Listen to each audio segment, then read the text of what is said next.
কার কাছে বলিব আমার দুঃখের কথা? স্বপ্ন ভাঙা কত কঠিন, পাই না পূর্ণতা। আমি কার কাছে বলিব আমার দুঃখের কথা? স্বপ্ন ভাঙা কত কঠিন, পাই না পূর্ণতা। আমার চোখের জলে ভাসে নদীরে, আমি নিজেই নিজে একা কাঁদিরে।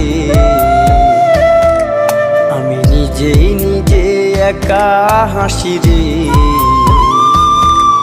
আমায় দেখলে সবাই পাগল বলে রে। ওরে আমার মাটির পুতুল রে।